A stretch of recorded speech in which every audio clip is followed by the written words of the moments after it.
All right, we are live. Welcome in. Half the Elite Eight is now set. What a game. What a nightcap that was. Texas Tech comes back from down 16, I believe it was. 16? 9:30 to go, down 9:30 to go, down 16. Arkansas is cruising. John Calipari's the belle of the ball. They are the Cinderella of this tournament, and now they are out. They are out. We had 3 other games, obviously. A lot to talk about. First, I want to talk about DraftKings. When it comes to college basketball, March Mania, one thing is for sure, nothing's for sure. Upsets, buzzer beaters, Cinderellas advancing, top seeds going home early. Teams coming back from down 16 with 9:20 left to play. It's all going to happen. Bet the unexpected every upset every day with DraftKings Sportsbook with live betting, exclusive content, promos, and parlays. DraftKings is the ultimate college basketball destination for March. Ready to make your first bet? Check out the matchups and pick a team to win. It's that simple. First time, here's something special just for you. New DraftKings customers bet $5 to get $200 in bonus bets instantly. Bet the unexpected with DraftKings Sportsbook. Download the DraftKings Sportsbook app and use code TITUS. That's code TITUS, TITUS. For new customers to get $200 in bonus bets when you bet just $5 only on DraftKings. The crown is yours. Let's first of all, we got Reeves joining us. Reeves is in town for the big Kentucky game tomorrow night. Kentucky will be taking on Tennessee, I believe. Yep. A team that you've beaten twice. Kentucky fans got so mad at me because I misspoke on Pardon My Take, and I said Tennessee beat you twice, and they were like, "You fucking idiot." I don't want to speak on behalf of the rest of Kentucky and Big Blue Nation, but I did give your phone number out and was ready. Yeah, I could tell. But Riggs is here. He's we're just gonna talk about the games we saw tonight, and I think we start with the one we just got done watching. Texas Tech coming back from down 16. Darian Williams hits the big shot at the end of regulation to send it to overtime. It was sort of a team effort from Tech. I mean, like JT Toppin was making some insane plays like he always does offensively. They got big stops. I felt like the way Arkansas got their big lead and they jump out to a massive lead is, one, Arkansas has been playing elite defense for the last X number of weeks. I don't know. They've really honed in on playing elite defense, especially 3-point shooting. And against St. John's, I think the takeaway for a lot of people, probably myself included, was like, God damn, St. John's can't hit anything. But then a Texas Tech team that can, a Texas Tech team that is a team full of good shooters. They couldn't hit anything tonight, and 3 for 24 at one point. Yeah, and you felt like okay, well maybe you got to give Arkansas more credit for how well they're guarding this 3-point line. And then Arkansas was hitting everything, and you're like, I never in a million years thought going into this game there was one point Arkansas, it might have been halftime. Arkansas was like 7 for 14 from the 3-point line, and what'd you say? Texas Tech started like 3 for 24. 24 At one point in the second half, they were 3 for 24, and I remember at halftime, me and you stood next to each other for a couple minutes, and you were just like, I looked at you, and we both kind of had the same look, and you were just like, they can't keep going 7 for 14. They can't, yeah, but maybe they can. I don't know. But that's how this tournament works. Is like on any given night. I mean, like Arkansas wasn't a team that I was like, yeah, I trust that they can win 4 more games and win the national championship. But yeah, on any given night, this team with this much length and athleticism starts hitting threes. That fucking sucks for their opponent, and it felt like that's where it was going. I said this. I have no idea how this happened, and Reeks immediately corrects me as a guy who watched John Calipari basketball for well over a decade. And you said what to me, Reeks?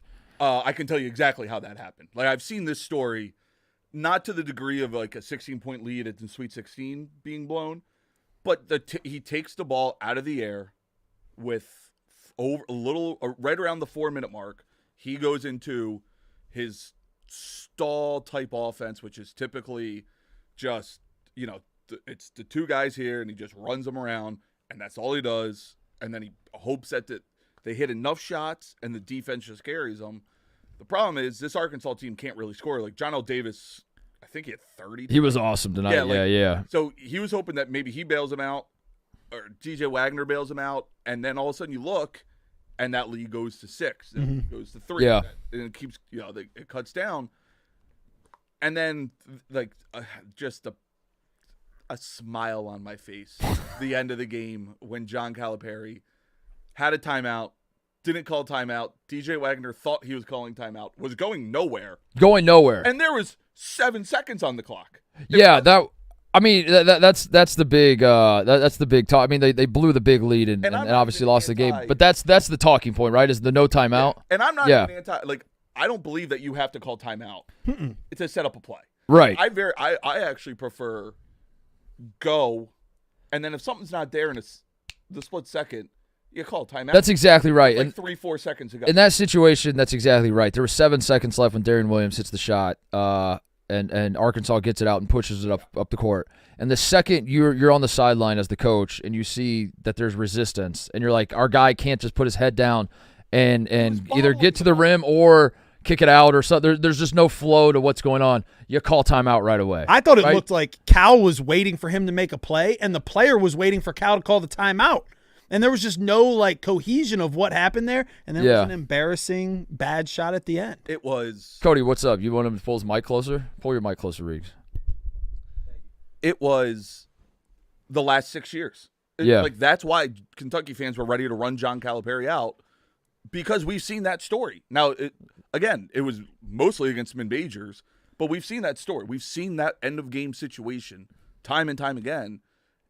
And I was going to say we've seen the in-game situation, but I didn't realize this. I saw the note at halftime. John Calipari, 35-0 in the NCAA tournament, went up by 6 or more at half. Wow. So we've not seen this specific version of what John Calipari. Whoever put that graphic up, choke, I guess. Send me your number. I want. You deserve a bonus. Well, you got to be careful. You guys got to play tomorrow. At this point, I guess Kentucky fans.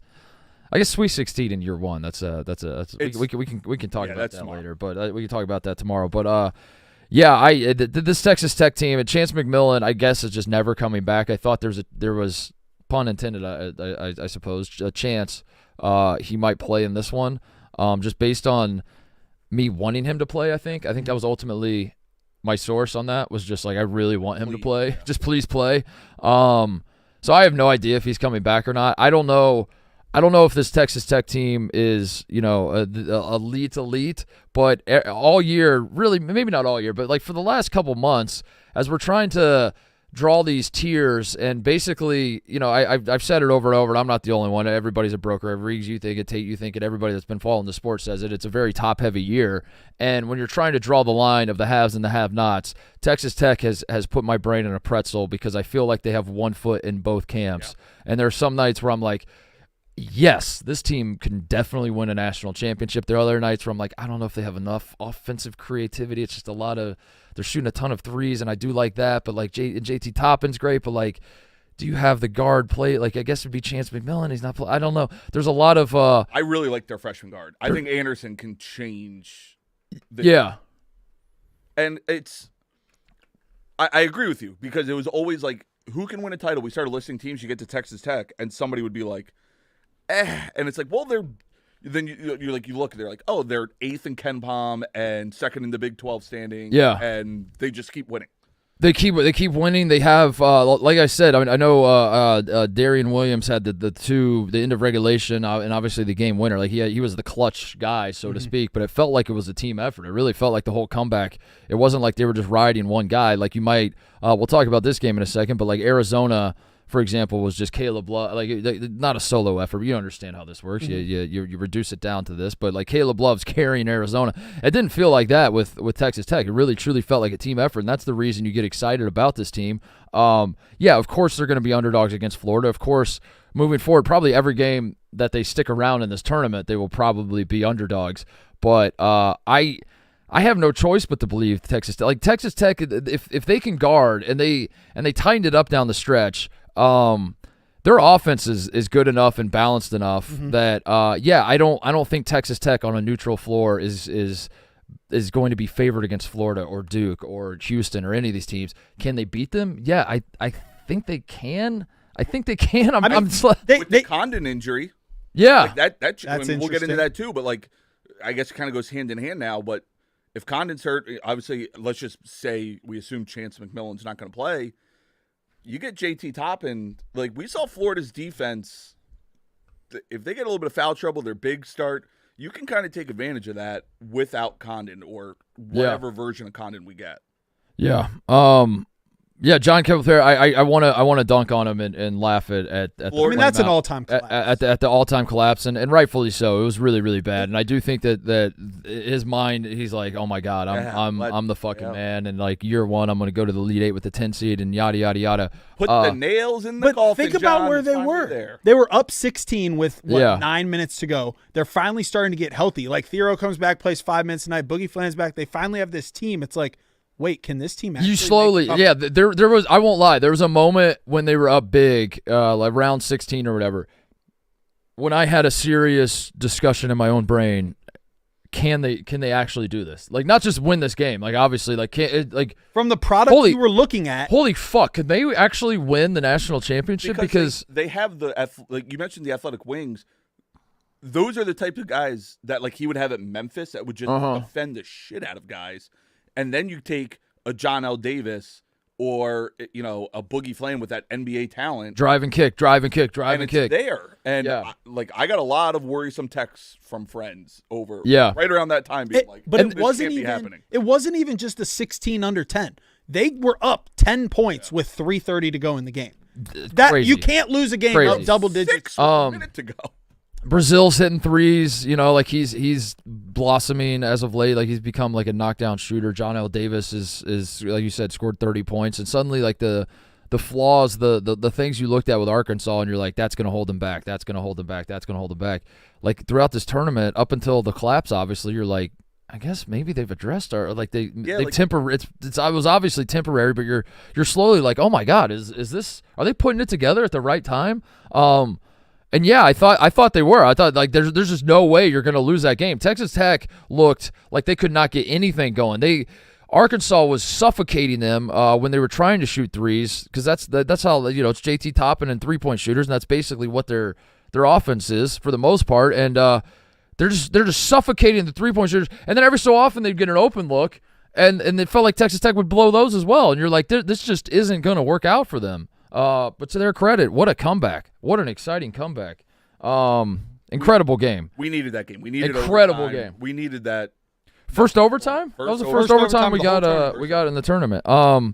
Yeah, so Texas Tech moves on to play Florida. I want to save the Florida game for last. I would rather pivot to the East Regional and then go back to Florida, if that's okay with you guys, Florida, Maryland. Alabama just I mean, have you ever seen anything like that? Have you ever seen anything like what? The only thing that comes to mind is me and you were actually together. The 2018 Villanova Final Four game against Kansas. Mm-hmm. That's the only other one that can kind of come to mind. That's right. They hit like 18 threes. And I think what Alabama hit 25 threes tonight. To answer your question, have I seen anything like it? The answer is no, because literally no one's quite literally no one has seen it. Yeah. 25 threes. Mark Steers, who enters this game 1 for 9 from the 3-point line in the NCAA tournament in the 2 games that Alabama's played. He was 1 for 9, and he finished with how many threes? He finished with 11? 10 made threes, 10 of 16. And what's crazy is so that's obviously an incredible shooting performance, all-time historic, all-time leader. Youngblood hit 5. Like, they're out here. Yeah. They got 2 dudes. Holloway hit. I felt like Holloway hit like Holloway was hitting everything, dude. Holloway hit 6. Yeah. They had Chris Youngblood, third on the team with 5 threes tonight. They had 3 guys make 5 or more threes, and one of them make 10. That's fucking insane. So it goes without saying, if you shoot like that, people are like, oh, can they beat Duke? If they shoot like that, yeah. Beat anybody in the country. Right, but they are just. But the problem is like they don't shoot like that. They did this against Mississippi State earlier in the season. I think they had like 20, 21 or something like that. They can get hot. We know this. For a team that supposedly can't shoot, there have been games, and what I mean by can't shoot is like as compared to other Alabama teams, like they still are shooting the volume, but they're not making them at the percentage, right? But this team can have these games, and we've seen it a handful of times this season, but nothing like this. This was unreal. And BYU, I felt like, obviously the defense, like you could challenge them a little bit more, but I think for the most part they were probably pleased with how they were playing. And you're watching Mark Sears. I know he takes a lot of them throughout the course of his career, and he's comfortable shooting them. But when Mark Sears is pulling from 35 feet or whatever, I imagine BYU is like, yeah, we're fine with that. And then he hits it, and there's probably an attitude of like, he's not going to do it again. And then he hits it again, and you're like, I guess we're just going to have to go down with this ship. And that's kind of what they did. I felt like BYU didn't play all that terribly. There's just nothing you can do when Alabama is shooting like that. They shot how many? They shot 15 2-point field goals. They attempted 15 2-point field goals. If they did not make a single 2-point field goal in this game, they would have won the game still. And they gave up 88 points. They gave up. I'm going to say that again. They gave up 88 points in a Sweet 16 game. And had they not made a single one of their 2-point field goal attempts, they still would have won the game. That's insane. That's the most fake sounding stat line that you could possibly come up with. Tonight was a master. Like, Rico has his ups, Rico has his downs. Tonight was a Rico Bosco huge W. Mm-hmm. 3 is more than 2. We play fast. We go. The fact that so they scored 93 points from 3-pointers and free throws alone. Yeah. 93 points. That's insane. I mean, we're in a tough spot because I feel like we pick at Rico and we joke about Nate Oates and everything. What Nate Oates is doing at Alabama is flat out incredible. It's back-to-back Elite Eights. No one's taking that away from him. But. I'm not saying. I'm just saying we're like in this chamber of like making fun of Nate Oates. It's working. It's absolutely working. I remember there was a stretch in the first half where you were saying like you just go down with the ship, and I was like, like Alabama's shooting the shit out of the ball, but BYU's only down 5. Right. Yeah. Or 6. So I remember it was 38-32, and it's like they just keep it here. Second half, something changes.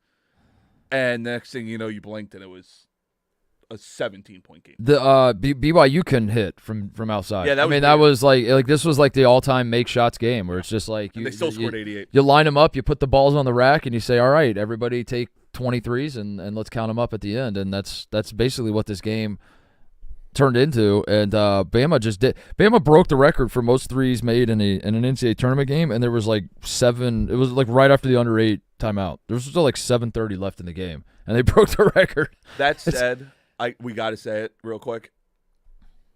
I don't think the game result changes, but that bullshit technical right out of the gate in the second half just killed all. You're right. Yeah, that was what are we doing? Like what could a BYU kid have said? That's 2 games in a row, Reegs, where it's like there was the elbow with the ejection. That's and right. And it's like, is BYU getting officiated? Are they being held to a different standard? Are they? Yeah. The honor code or something? What could he have said? There's no way a BYU guy was saying anything too crazy. Be realistic. What could he have said? Gosh, dang it, what a shot. Yeah. But like that's a joke, right? But like what could he have said? I literally think that I don't care if he turned around, hit the 3 and said, "Fuck you." Yeah. I don't even think that's a T in that. Yeah, we gotta clean that up across the entire sport. It killed any momentum of us having that stretch of like BYU having belief in the system. Yeah, or at least there's got to be like a warning, like a kid can do it one time, and then you just kind of like as a ref, the next dead ball, pull him aside and just be like, let's tone it down. Like let's not, when you hit shots, celebrate. Don't talk. Don't go into your opponent's face. Just pump yourself up, whatever. And then if he does it again, maybe you tee him up. But like we've had technicals this tournament for this. Yeah, we've had technicals for turning around and saying like he couldn't have said more than 2 words. It's not possible. It was 30 seconds into the second. Yeah. And it just from that moment it just killed this. I gotta say though, I don't think it would have mattered. No, but it just I don't think it would have. It did. It killed like a fan like watching a game just being like we wanted a close game. It killed the maybe 5 minutes we had of thinking. I think what killed the game was Mark Sears couldn't miss. Well, I think you're right, Riggs. Like we were getting excited about the idea of a close game, but I don't think Alabama was missing on this night. They were. It was insane. It was 3-point practice. It was it's Alabama at their best. When those shots aren't falling, I get down on Bama. I say like you gotta find a plan B or that you can't just be out there. The thing I keep saying is that they're like running basketball drills and they're just trying to get to their spots to jack up threes, and it's like just get a better feel for the game. That's always my criticism of them. But this is what you'd point to if you're someone who believes in the Nate Oates system. You'd be like, yeah, but look at this. This is why we practice this. This is why we specifically practice just threes and layups. And BYU was, I mean, they didn't have to get to the rim. It was crazy. Like they were just making threes. There was no plan B, what consideration whatsoever. Bama was just making fucking everything. It was crazy. Never seen anything like it. NCAA record 25 threes. I have this question. So Loyola Marymount had the record, right? The system as it was called, and they're playing up and down in 1990, and they score hundreds of points, and we're all very familiar with that. I think Loyola Marymount was thought of as a gimmick a little bit. Like they had a good team, they had good players, and they won Elite Eight. And they made it Elite Eight. Like that counts for what it was. But I think it wasn't a replicable thing. You know what I mean? Like I think people saw that and they're like, it's a little gimmicky, but good for that little school out west that they can pull that off. Is Alabama? Hold on to that thought. You guys think about that as I talk about Experian. But is Alabama? Do we think this is a gimmicky thing they're doing, or is this? You think about that. I'm ready. About that, Tate. Madison March is good. Madison credit is bad. To take control of your credit and finances, make sure you pick the Experian app. Experian could be your financial Cinderella with tons of free tools at your fingertips to help you take control of your financial life. The amount of free tools you get with Experian could fill the bracket with things like a free FICO score, free credit monitoring with alerts to keep you in the know on changes to your profile, free access to a marketplace of credit card, loan, and auto insurance options, all matched to you. You could freeze your credit file for free, helping protect you against identity theft. Make sure you're ready for your one shiny moment with Experian. Go to the App Store and download the free Experian app now. Results will vary. See app for details. Go to the see the App Store for details. Go to the App Store and download the free Experian app. Now, my question to the room: does it feel like Alabama is gimmicky? This is not something you can define with data. This is something that you feel within your heart. That's it. That's basically it. As you're watching them shoot only 15 field goal attempts from inside the three-point line tonight, they make 25 threes. They break the Loyola Marymount record. As you're watching this, do you think this is what I'm watching is the modern evolution of basketball, and this is on the cutting edge of the future, or are you like, that's gimmicky? I think it's the exact opposite of what you're asking if it's gimmicky. I think you can quite literally quantify what they are doing here. Like he has a specific way he wants to play. He wants to play at the fastest tempo in the country. He knows if we shoot this many threes, odds are we're going to make this many threes at some point. Like they're not even a great 3-point shooting team this year. They're a top 70 team in the country shooting wise. They have figured out 3 is more than 2. If we shoot this many, we'll make this many. Then we just got to have a good enough defense, long enough defense. And right now they have a top 25 or the 27th in Ken Palm defense. He has almost like made it into like a math equation of math teacher. If you can do this, this, and this, and this, you're going to be successful. Yeah. Especially if you can do it. Like it's one thing to do it with 5 white dudes at a small D1 college where it's like, hey, launch it. If you can find a way to do it when you can also trot out 6'10", 6'9", 6'8", 6'. Yeah, you're going to win basketball games. Yeah. Here's why I think it's gimmicky. I agree, there is a math equation to it. But San Diego State showed how you beat it. Right. And that's where I think the gimmick, and you could say that, I guess, about any scheme, but like this scheme specifically, I think you brought it up in the cave, or maybe me and you were just standing eating food.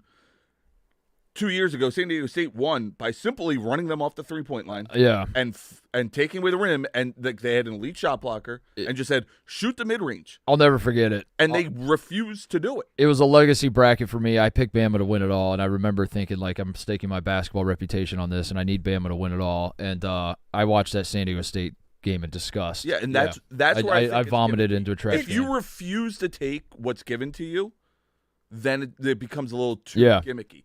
And I agree, like, yes, there is some sort of, or not some sort of, there is the math factor, there is the analytic factor, there is all that, but we're still talking about the game of basketball. And it's a reactionary sport where you have to take what's given to you on a play-by-play, game-by-game basis. And if you just straight up refuse when a team is saying, hey, beat us from 8 to 16 feet, and you're failing miserably, that's where it does feel gimmicky. I mean, his last 3 years, he's 31-6, 25-12 with the Final Four and 27-8. I get what you're saying. It's very successful. I get what you're saying. Like, hey, if you can force them to do what they don't want to do, you can take them out of their game and you can beat them. But he's proven that it's really hard to take them out of what they want to do. Right. And on this night, I mean, this is, it works. It's And it's an undeniable you do need success. a specific type of defense and roster. Yeah. Like we've talked about. You have to find the right guys. You need the rim protector and you need the wings that can switch or whatever. You're talking to guard Bama? Is that what you mean? Yeah. When you're trying to guard Bama, was just like maybe Duke, for example. Is that a team that maybe comes to mind as a team with some? I've some never heard of them. and, Do they have and a rim protector and all that? Duke. Let's pivot to Duke, Arizona, the other game in the East. Arizona made a game of it, man, down the stretch. I mean, Duke. It felt like Duke. They pushed the lead to 19, I think. I don't know if it ever got to 20, but it felt like. What do you got, Cody? You're reaching for the mic. Chat just wants me to tell you guys that their BYU is 343 in 3 points allowed out of 364 teams. They just keep spamming that in the chat. They thought that was important for you to know. BYU doesn't defend the 3-point line. Oh, the BYU doesn't defend the three, Yeah. and that's why Bama was hitting them tonight. Yeah. Thank you, chat. Well, I was kind of getting to that Duke has better defense than BYU certainly. But yeah, Duke Arizona tonight. Go Duke ahead. was up 19 with 13 minutes to go. Yeah, I think in 19 was the biggest the league got. And they took their foot off. Should have tried that. And they took their foot off the gas. I mean, like they just stopped running offense and they just put the ball in Cooper Flagg's hands and probably the two best hands to have the ball in college basketball. But at the same time, like what makes Duke so good is the offense that they run, and they're curling off of screens and throwing lobs and kicking it out and like just keeping a continuous flow. And they kind of stopped doing that. And Arizona comes back into the game. Caleb Love, as we all expected him to do, got his shots up, shot 21 times. He played well though. But he played well. That was a little bit of a surprise. He played good. 35 points. Caleb Love was carrying Arizona, and it never felt like I can count maybe 2 or 3, 4 shots. That's it. Yeah, he was unreal. And that was awesome. That was a ton of fun to watch. Cooper Flagg obviously great as almost he always is. 30 points, 7 assists, 6 rebounds for a kid that's supposed to be a senior in high school. But yeah, Duke hangs on to win, setting up this matchup with Bama, and I think, that's my mind immediately goes to the defensive side of the ball for Duke. Duke early in the season when the three of us sat down here and Kentucky beat Duke and we were all losing our minds a little bit and oh my God, Cooper Flagg slipped and all that sort of thing. That Duke team was a defensive-minded team. What made Duke good in the early part of this season was that they have length, they have Cooper Flagg, who can guard 1 through 5. They have Malik Brown, who can basically guard 1 through 5. They have Malawach erasing everything behind him, and their quote-unquote point guard, Tyrese Proctor, is 6'6" with long arms, and like, how is anybody going to score on this team was kind of the thought. Mm-hmm. They're going to be good moving forward. I'm talking about like when we were looking at Duke in November and December. They're going to be good because their defense. They're going to have one of the best defenses in the country. I say all that to say, as we are here in the Elite Eight, and Duke is 3 games away from a national championship, their defense has gotten no worse. Their defense is still elite. You could argue it got better because they've taken Foster out of the starting. Yeah. Zion James, who I think, look, I mean, obviously I hate Duke, but Zion James might be the most underrated player. He's so fucking good. Their defense, as you said, Reegs, might have gotten better. I think they're an offensive team now. I think their offense is probably better than their defense at this point. And you look at if you're looking at box scores and you miss the game and you see Duke won 193 and you're like, that's they were favored by 9 or whatever and they win by 7. Like, that's not really that dominant. Watching this game, Arizona made a lot of tough shots. Caleb Love was playing hero ball. I thought the refs both ways were terrible and allowed zero flow in this game whatsoever, and it was very, very frustrating.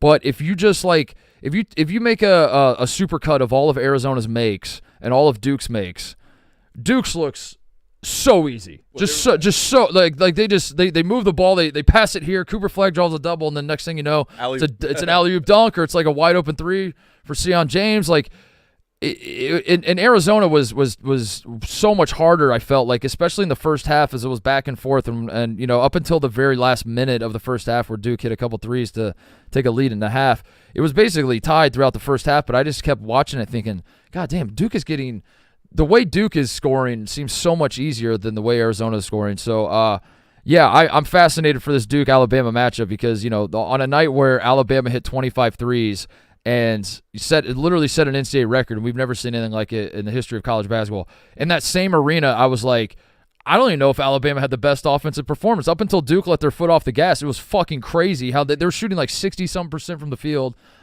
getting any shot they wanted. It was nuts. I learned more about Duke tonight in this 7-point win, which was their closest by a mile in the tournament so far. Here's the thing. They battled foul trouble all night in like positions where they can't battle foul trouble.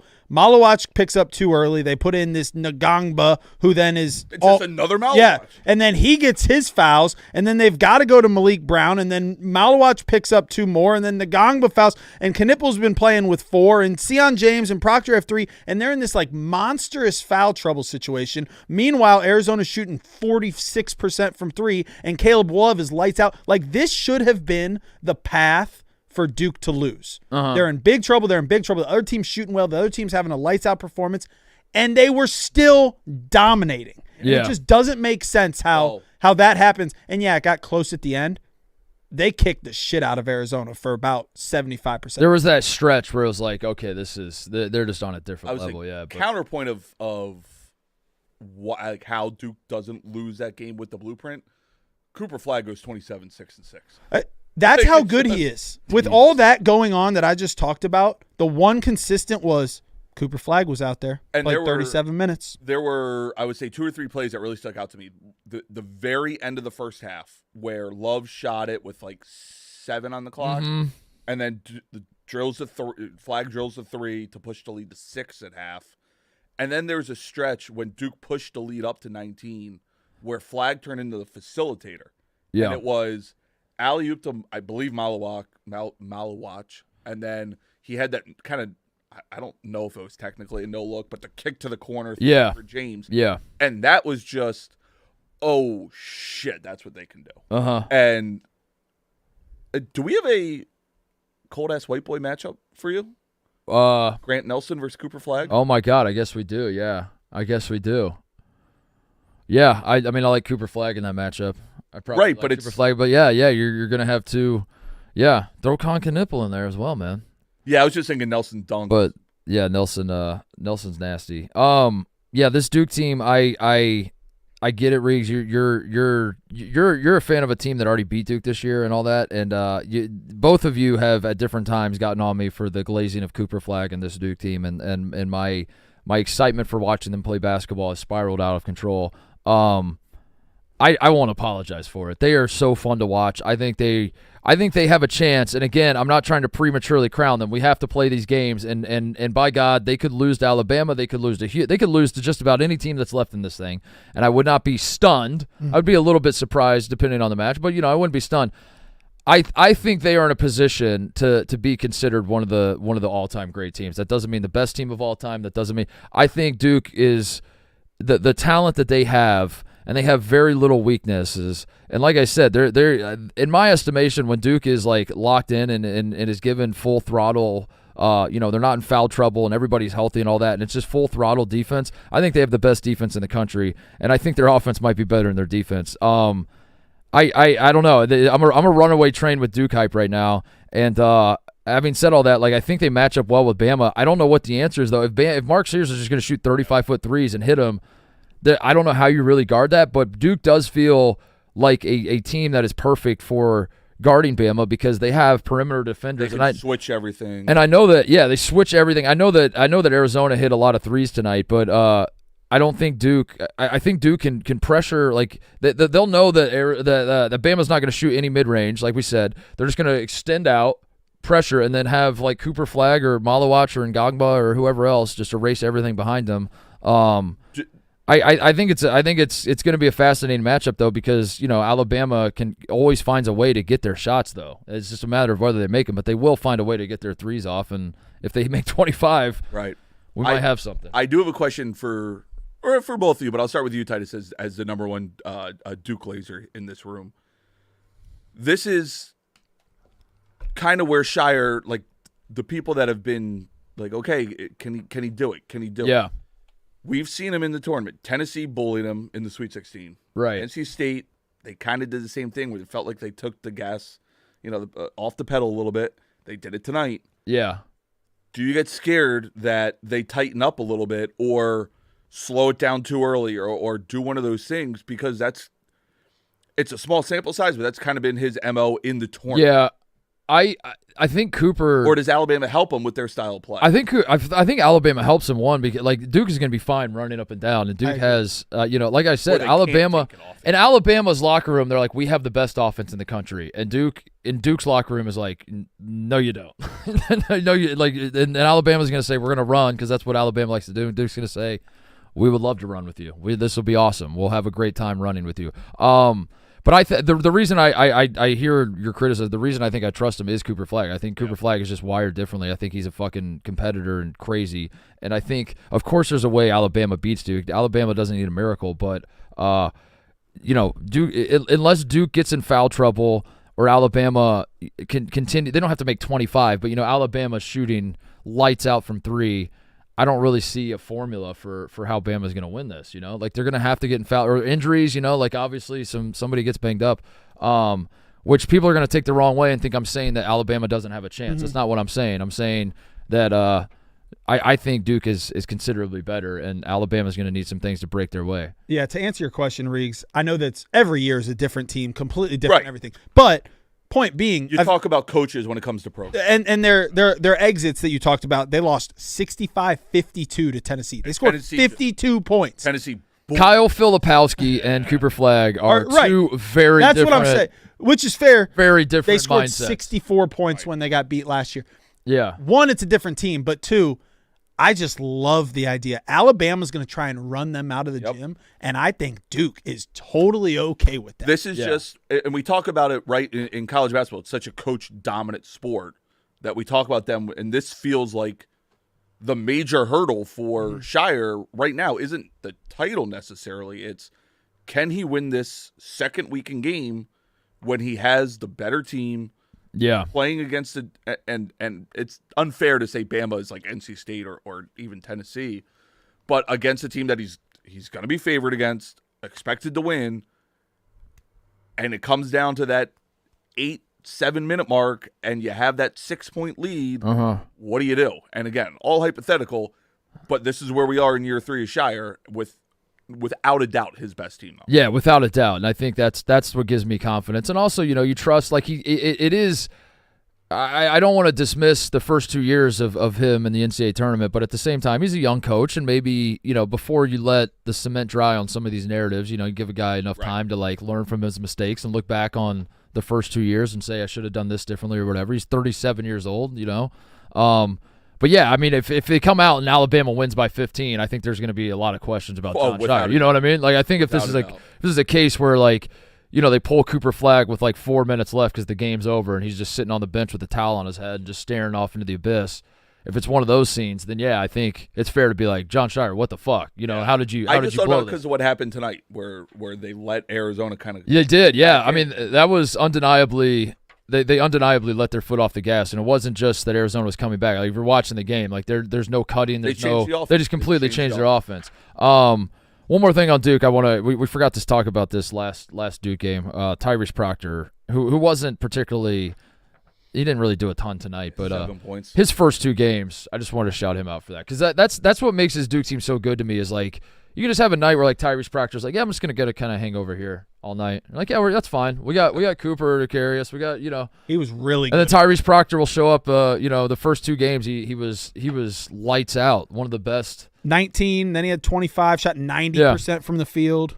One of the best 2-game stretches of offense in the tournament we've seen. And then tonight he can just take the night off and they're fine. And that's because they got so many guys. It's absolutely crazy. Quick break to talk about Venmo. We got Venmo with us all throughout March, and we could not be more excited about it. Sign up for the Venmo debit card in seconds and add your card instantly to Apple Pay or Google Pay to use your balance right away with no monthly fee and no minimum balance requirement. Earn up to 5% cash back at top brands when you shop with the Venmo debit card. Whether you're splitting the bar tab or snacks for the watch party at home, use Venmo debit card for the game day assist. The Venmo MasterCard is issued by the Bancorp Bank in a pursuant to license by MasterCard International Incorporated. Dosh offer terms apply. Start spending your Venmo balance instantly with the Venmo debit card. Sign up today at venmo.com/card/apply. All right. I think I did enough glazing of Duke. We said the Caleb Love piece. I'm going to miss him in college basketball, and I mean that seriously. He's a roller coaster. He's you never know what you're really going to get with that guy, but he is, as the kids say, or maybe they don't anymore, he is box office to me. He is boxed out. Like whatever team Caleb Love is on, I would get excited that team is playing because I'm like, you just never know. And tonight he was awesome, and this is his last game. He goes out scoring 35 points against Duke. Doesn't get the win, but what a performance. What a way to go out. I don't know where you stand on this, but Liam Blutman is texting me that we have to read Rothstein's tweet about Caleb Love. All right. I'll pull it up. Pull it up, Riggs, as we pivot. I was in the middle of reading John Calipari talking about his timeout. Oh. Shocking. He wish he took it. Did he say said that? He's an unconventional coach, and he told his team to miss? Rothstein is just the best. What did Rothstein say? Read it for me. All right. Dear Caleb Love, comma. Oh, my God. Make sure you read enter every time. Yeah, every time, Riggs. Oh, my Thanks God. for the last 5 years. Enter. There were ups. Enter. There were downs. Enter. But you had an incredible impact on college basketball. Ended Coach K's career. Enter. Walk proud. Enter. Today. Enter. Tomorrow. Enter. And forever. Enter. Sincerely. Enter. America. It just scrolls forever? What the? He spoke for America. That's not. What kind of syntax is that? That's essentially the second Declaration of Independence. That's insane, John. Tighten it up. That's from America. Oh, my God. I don't like how he went sincerely enter America. You can't do that. That's bad. The first response, need this reworked into a haiku format. Shout out made for March. This looks like Blink-182 lyrics. Unreal. Rothstein's just the best. Yeah. Good God.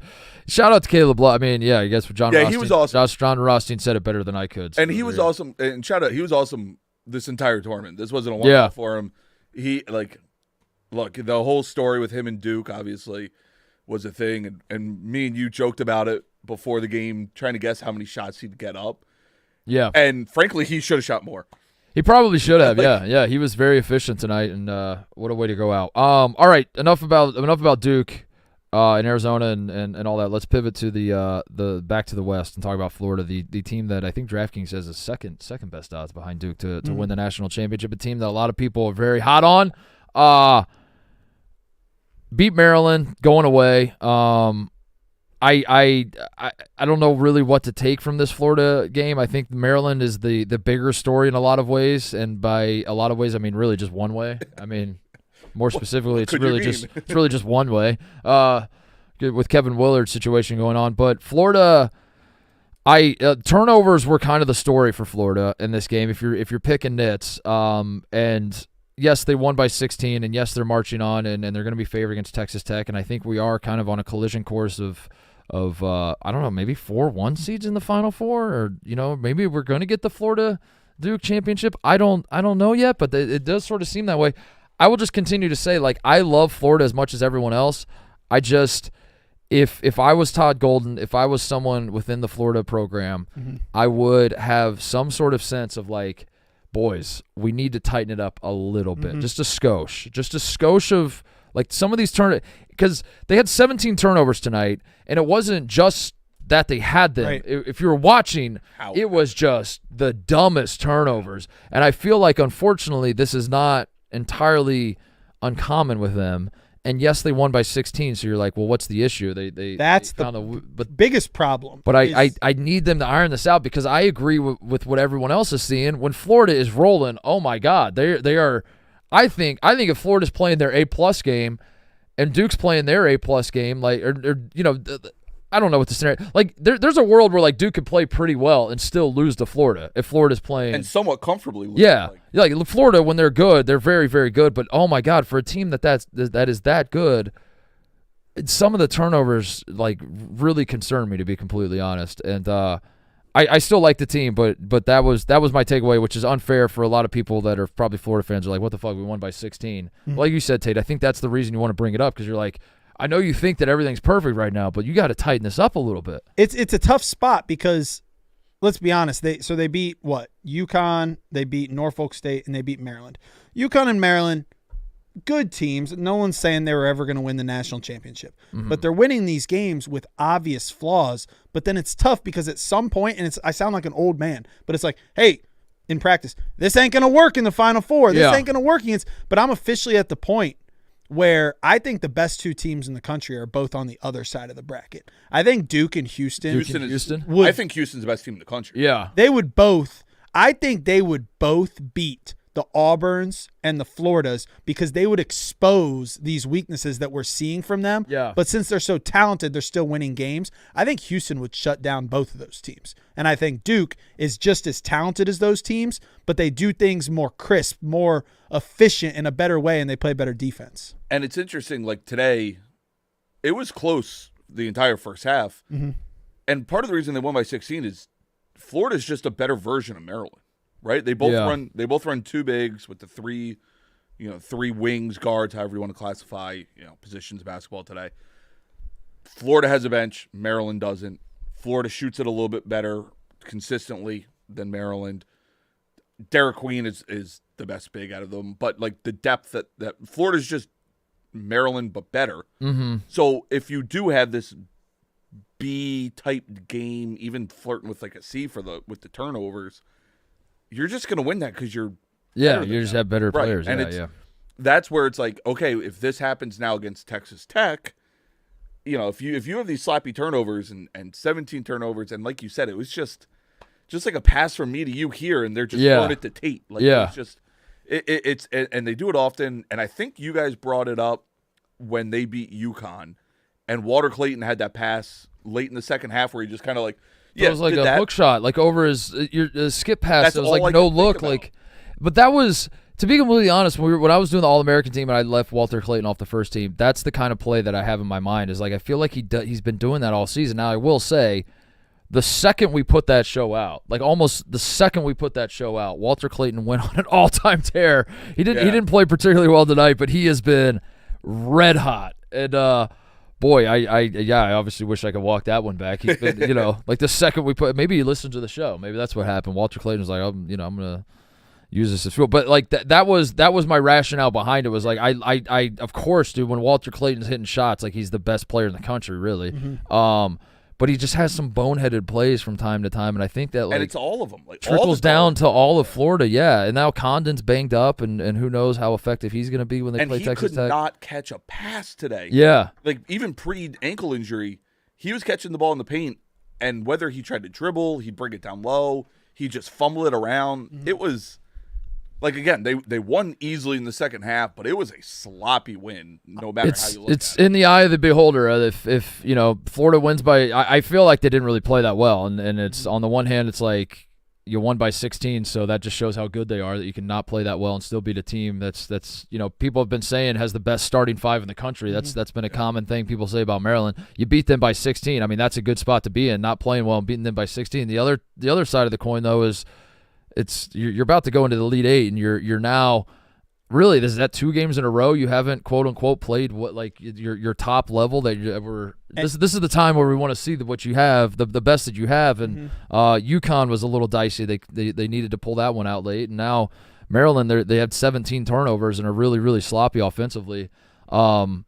And they still scored 87 points, though. So, I don't know. I think that's going to be an awesome game, Texas Tech, Florida. I'm interested to see Alex Condon's situation. Played 14 minutes, obviously get hurt in the first, came out, warmed up, gets a couple. But my point is, where Texas Tech is not the biggest team in the country, if Florida's playing either without their big, which it seems like he'll be able to play, but a hobbled big, that really equalizes that a lot. And I think Texas Tech can get this Florida team. It'll be interesting, too, because of how Florida likes to play Chinaloo and Condon together, or Tums Hawk, or Micah. I forget how to pronounce his last name. Hawk. Yeah. Yeah. No. Hogleton. Angleton. Yeah. But Texas Tech is JT Toppin, who steps out. He's not a shooter, but he likes to step out, and they start their offense with him at the top of the key. You got 2 bigs out there. One might be hobbled. Yeah, there's a path for Texas Tech to win this. All right, there you go. Those are the Elite Eight matchups we're looking forward to on Saturday night. It's been a chalky bracket, just like we anticipated it being. How's your guys' brackets doing, by the way? Pretty good, right? I still have Houston. I will never forgive. I will. I made my own choice, but if I didn't do St. John's, I wanted to do Texas Tech. Like, go back and watch the tape, and I was like, I think I want to pick Texas Tech to beat St. John's, and Reeves was like, don't do it. You got to go St. John's. And if Well, then we told you to just do. And if I would have picked Texas Tech, I would have had Florida, Texas Tech in the Elite Eight in the West, and I would have had Duke, Alabama in the East, and I would be sitting really fucking pretty right now. And I kept glazing. I can't believe my Arizona, Wisconsin Elite Eight didn't work out. Where were you letting me do that? Yeah, that's true. I've been a Duke guy all season.